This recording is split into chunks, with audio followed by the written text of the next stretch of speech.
Hey guys, so I've noticed when studying for my law degree that how I've studied for my first year has considerably changed to how I studied in my third year. So let's get right into the few ways how my studying has changed.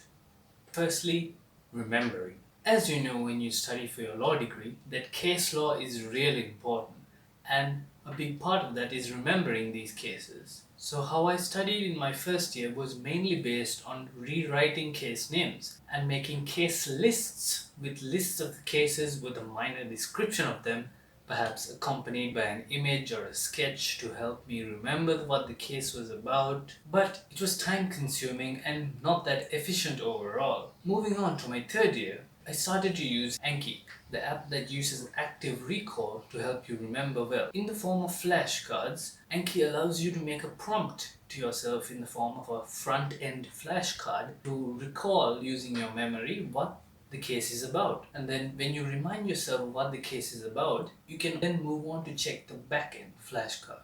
This aids your recall skills, which is what we will need to develop. And it also involves spaced repetition, which is an essential tool we all would benefit from using. For more information on spaced repetition and active recall, check out this video that Ali Abdal has done.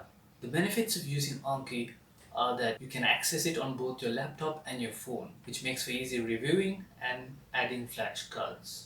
Moving on to the second way, which is scheduling.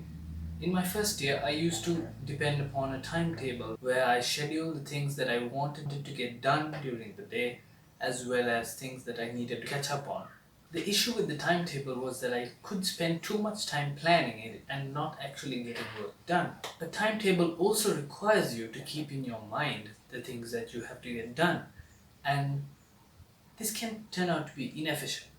Therefore, instead, in my third year, I adopted the prospective timetable, using which I could see which subjects I had to get up to date on. Using color coding and the date you have last studied on, it was easy to catch up on the topic that needed the most attention at the time.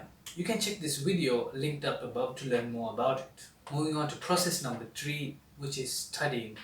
Studying itself in my first year was mainly based on my lecture notes, where really the only source of information was the lecturer's notes, which as a first year felt enough and at times gave a good understanding of what the topic was about. Yet in my third year, I moved on and graduated on to reading articles and textbooks. These gave me a different view of things. With the lecturer's notes, it was a lot about what the lecturer had understood and not what we as students or readers get from reading the original source material. This is because as you read examiners' reports and feedback from the examiners, you realize that your original or personal opinion is rewarded. And in that way, reading the original material and developing your own opinion on them, as well as getting facts that you think are important, is more rewarding than reading what the lecturer has to say. This also presents a different opinion from that of your peers, marking you out. Feedback.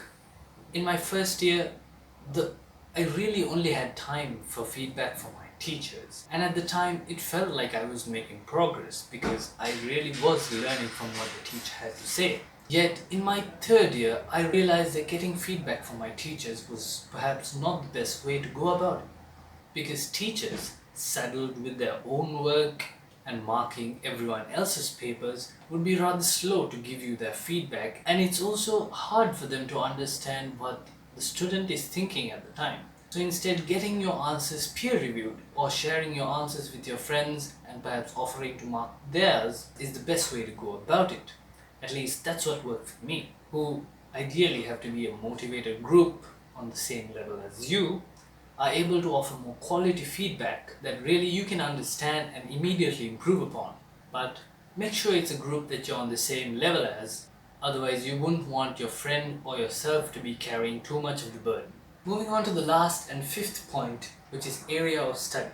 In the first year, it was recommended and rather the general consensus that one should master the topic, which meant studying around the areas as well as answering questions, but the main focus was on understanding what was presented in the topic. This seemed like a good idea at the time, and therefore attention was given to almost all aspects of a topic. This progressed in my third year to scoping out past papers and understanding what sort of topics were regularly questioned. This method of scoping included seeing patterns in the past paper questions of a certain topic and therefore choosing certain types of questions and going deeper into obtaining information about those topics. I believe this is how you can excel, as our time is precious and must be used sensibly. And those were most of the ways in which studying in my first year transitioned into studying in my third year. Right now, I'm yet to see the results of studying in my third year, but I certainly felt in control of my time and the depth of analysis that I offered. So thank you all for watching. I hope it was of some use to you. These tips might not work for everyone, but they certainly did for me. Please do talk about any struggles you've had personally when studying for the LLB. I'd love to hear more about them. Thank you for watching. Good luck studying better.